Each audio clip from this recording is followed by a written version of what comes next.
नमस्कार दोस्तों। जैसा कि मैं कल आप लोगों से डिस्कस किया था कि एक ऑटोमोबाइल डीलरशिप में जॉब क्यों करना चाहिए और उसके क्या फ़ायदे हैं, इसको लेकर मैं थोड़ी सी चर्चा शुरुआत ज़रूर की थी। और यह आज की तारीख में जॉब पाने का सबसे सही और तुरंत का तरीका है कि आपको अपने ही शहर में एक ऑटोमोबाइल का जॉब मिल जाता है। अब इसी कड़ी को आगे करते हुए मैं ये बताना चाहूँगा कि ऑटोमोबाइल सेल्स में, ऑटोमोबाइल की डीलरशिप में आपकी सबसे पहली जॉब क्या होती है। एक सबसे पहली जॉब होती है जिसका नाम है सेल्स एग्जीक्यूटिव। सेल्स एग्जीक्यूटिव किसी भी कार डीलरशिप का, या तो मैं कहूँ किसी भी डीलरशिप का, एक बहुत अहम किरदार होता है। एक सेल्स एग्जीक्यूटिव कंपनी, डीलरशिप और ग्राहक तीनों के बीच का एक कड़ी होता है। यही तीनों के बीच में एक बहुत ही अच्छा सामंजस्य बैठाता है। यही एक ऐसा पॉइंट है जो एक डीलरशिप के व्यवहार को, एक कंपनी के व्यवहार को कस्टमर के प्रति प्रस्तुत करता है। तो सेल्स एग्जीक्यूटिव एक बहुत ही इम्पॉर्टेंट रोल है किसी भी डीलरशिप के लिए। और एक डीलरशिप में आगे बढ़ने के लिए सेल्स एग्जीक्यूटिव ही एक ऐसा पहला सीढ़ी है, पहला पायदान है जिस पे चढ़कर जाया जा सकता है। अगर मैं कहूँ कि सेल्स एग्जीक्यूटिव एक डीलरशिप का आईना है तो ये कोई अतिशयोक्ति नहीं होगी, क्योंकि एक सेल्स एग्जीक्यूटिव के व्यवहार पर ही डीलरशिप का मूल्यांकन, उसका आकलन किया जाता है। तो मैं यहाँ बताना चाहूँगा कि एक सेल्स एग्जीक्यूटिव को कैसा होना चाहिए। इसको मैं दो चरण में बांटूँगा। एक तो रहेगा एक सेल्स एग्जीक्यूटिव का बाहरी व्यक्तित्व, कि एक सेल्स एग्जीक्यूटिव का बाहरी व्यक्तित्व कैसा होना चाहिए। उसके बाद ये बताऊँगा कि उसकी आंतरिक सोच, उसकी आंतरिक व्यक्तित्व और उसका आंतरिक मूल्यांकन कैसा होना चाहिए, वो किस प्रकार की सोच रखता है। इस दो पार्ट पे हम बात करेंगे। तो जो सबसे पहला है आपका कि उसका बाहरी व्यक्तित्व कैसा होना चाहिए। सबसे पहला, वो स्वाभाविक है कि एक सेल्स एग्जीक्यूटिव बहुत ही गुड लुकिंग, बहुत ही अच्छा मैनर वाला होना चाहिए। स्वाभाविक चीज़ है। पहली बार में हम किसी को नहीं जानते, हम भी कुछ पहली चीज़ खरीदने जाते हैं या कुछ लेने चाहते हैं तो सबसे पहले हम सुंदर चीज़ को ही देखते हैं। बाद में हम बात करते हैं कि क्या क्वालिटी है, क्या ये है, क्या वो है, दिस एंड दैट। लेकिन सबसे पहले आदमी उसी के पास जाता है जो उसको अट्रैक्ट करता है। तो एक सेल्स एग्जीक्यूटिव को भी पूर्ण रूप से अपने एक एग्जीक्यूटिव की भूमिका में होना चाहिए।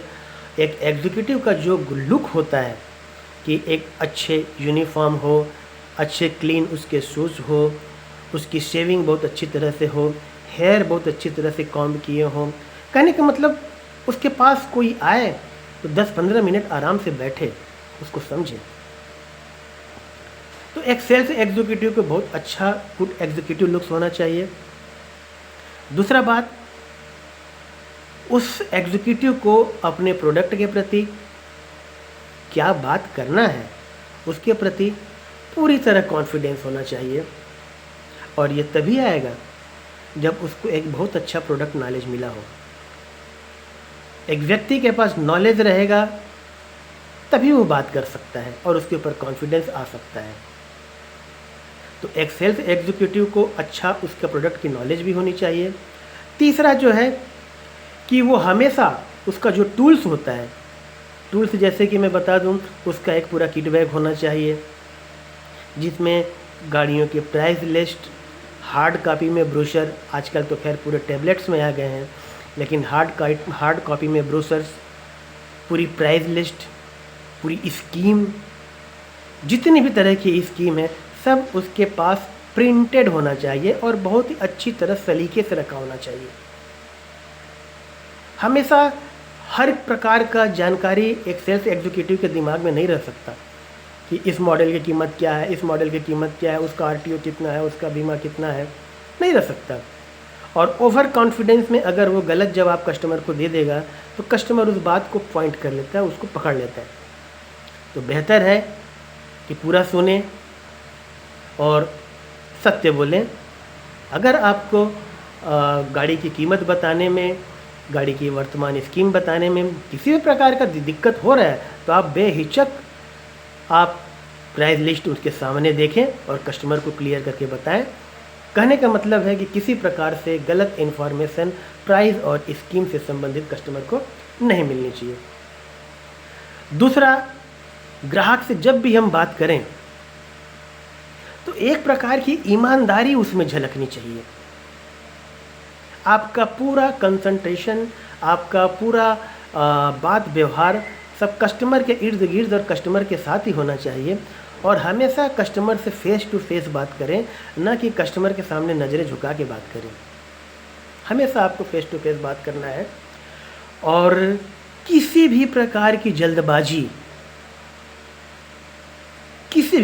जल्दबाजी आपको वहाँ पर नहीं करनी। ध्यान रखें कि कस्टमर जो 4-5 किलोमीटर 10 किलोमीटर चलकर आपके पास आ रहा है वह कुछ सोच कर आ रहा है। वो जान रहा है कि आपके साथ 10-15 मिनट 20 मिनट आधा घंटा 1 घंटा वो बिताएगा। तो वो तो जल्दबाजी में नहीं है, तो आपको भी जल्दबाजी में नहीं रहना पड़ेगा। आपको पूरा का पूरा कस्टमर का ध्यान देना पड़ेगा, अच्छी तरह से उसके साथ व्यवहार करना पड़ेगा। ये तो जो कुछ चीज़ें हैं, बेसिक चीज़ें हैं जो एक प्राइमरी तौर पे एक सेल्स एग्जीक्यूटिव को होना चाहिए। दूसरा मैं बात करूँगा उसके आंतरिक व्यक्तित्व की, कि भाई चलो वास्तव में एक सेल्स एग्जीक्यूटिव अंदर से है क्या, वो हमको जानना चाहे। सबसे पहले सेल्स एग्जीक्यूटिव जब भी गाड़ी की बात करें, जब भी सेल्स टॉपिक की बात करें, उससे पहले मेरा यही रहेगा कि एक सेल्स एग्जीक्यूटिव को ड्राइविंग, 4 व्हीलर ड्राइविंग बहुत अच्छी तरह आनी चाहिए, वैलिड लाइसेंस होना चाहिए। इसका कारण यह है कि जब आपको किसी भी गाड़ी को चलाने का अनुभव होगा तो उतना ही ईजिली तरीके से आप गाड़ी के फंक्शंस के बारे में ग्राहक को बता सकते हैं। पहला चीज़। फिर जैसे ही ग्राहक आए उसको इत्मीनान से उसकी कुर्सी पर बैठाइए, जो आपका डिस्कशन टेबल होता है, चाय पानी के लिए पूछिए और धीरे से आप उसके आने का प्रयोजन, गाड़ी के बारे में जानकारी सब आप धीरे धीरे उनको दीजिए। ग्राहक को जानना बहुत ज़रूरी है कि ग्राहक का बैकग्राउंड क्या है, किस एप्लीकेशन में गाड़ी चलाना चाहता है, नॉर्मली उसकी ट्रैवलिंग कैसी होगी। यह सब चीज़ जानने से क्या होता है कि एक गाड़ी का पिक्चर ग्राहक के दिमाग में भी आ जाता है और आपके दिमाग में भी आ जाता है कि वास्तव में उस ग्राहक को किस प्रकार की वाहन की ज़रूरत है। हो सकता है उस ग्राहक को एक बेसिक गाड़ी की ज़रूरत हो, जिसको हम एंट्री लेवल की गाड़ियाँ बोलते हैं, और हम बात कर रहे हैं तमाम प्रकार के फीचर्स की जो उसकी ज़रूरत ही नहीं। या फिर एक ग्राहक को टॉप वेरिएंट की गाड़ी की ज़रूरत है और हम बेसिक की बात कर रहे हैं। तो कहने का मतलब गाड़ी के बारे में कस्टमर से पूरा उसका फीडबैक लेना चाहिए। आपको कस्टमर को सुनना ज़्यादा है, ज़्यादा से ज़्यादा समझना है। जितना ज़्यादा आप समझोगे उतना अच्छा कस्टमर को आप सॉल्यूशन दे सकते हो। ग्राहक की आवश्यकता को जानना बहुत ज़रूरी है। पूरा का पूरा आपका इन्फॉर्मेशन, जो कस्टमर का इन्फॉर्मेशन है, पूरा का पूरा इन्फॉर्मेशन डॉक्यूमेंटेड होना चाहिए। अब तो आप लोग के पास टैबलेट भी आ चुके हैं। देन एंड देयर सबसे पहले आप कस्टमर का पूरा डिटेल एक सादे कागज़ में लिखें या जो कस्टमर इंक्वायरी फॉर्म होता है उसमें लिखें। उसके बाद आप उसको अपने टैबलेट में लिखें। कस्टमर के सामने ज़्यादा लिखना या ज़्यादा मोबाइल पे काम करना शायद वो उसको इरिटेट कर सकता है। हो सकता है कि ऐसा लगे कस्टमर को कि मुझ पर ध्यान नहीं दे रहा है। तो कस्टमर के सामने मेरी ये व्यक्तिगत सलाह है, जो मैंने देखा है कि कस्टमर के सामने टैबलेट पे बहुत ज़्यादा समय ना बिताएं। हाँ, कुछ वेरिएंट अगर आपके पास नहीं है, हमेशा हर गाड़ी कोई स्टॉक में नहीं रहती, हमेशा हर कलर स्टॉक में नहीं रहता। अगर आपको दिखाना है तो उसको टैबलेट में दिखा सकते हैं। फिर गाड़ी के बारे में पूरा आपको डेमो देना है, जो हम स्टैटिक डेमो बोलते हैं कि भाई गाड़ी कस्टमर को समझ में आ गया तो फिर गाड़ी को हमने डेमो दिया, जो 5 स्टेप 6 स्टेप डेमो जो होते हैं वो आपने दिया। उसके बाद फिर आपने उनको टेस्ट ड्राइव दिया, टेस्ट ड्राइव का पूरा फीडबैक आप उसमें पंच किए।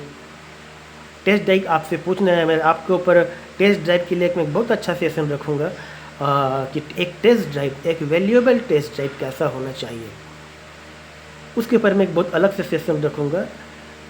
टेस्ट ड्राइव ग्राहक जब भी ले तो पूरा का पूरा उसका ईमानदारी पूर्वक, जो टेस्ट ड्राइव में कॉलम होता है कि क्या पसंद आया क्या पसंद नहीं आया, उसको ईमानदारी पूर्वक लिखें और उसको उसी ईमानदारी से अपने सिस्टम में भी पंच करें। दूसरा ये भी मेरा एक चीज़ है जो इसके अलावा है कि एक सेल्स एग्जीक्यूटिव को हमेशा अपने टीम लीडर की बात माननी चाहिए। वह कोई भी प्रकार का डिसीजन इंडिपेंडेंट न ले। किसी भी प्रकार का डिसीजन जो थोड़ा सा अव्यवहारिक लगता हो तो आप तुरंत अपने टीम लीडर से सलाह लें, हो सके तो टीम लीडर को बुला लें उस डील पे, टीम लीडर से बात करवाएं, लेकिन कभी भी किसी प्रकार से आप अपने टीम लीडर को बायकॉट न करें। टीम लीडर जो भी बोलता है आप उसको माने, क्योंकि टीम लीडर के पास बहुत सारी टीम होती है, बहुत सारे लोग होते हैं, कम से कम 4-5 लोग होते ही हैं। तो आपको उनसे लेना है, जानकारी लेनी है।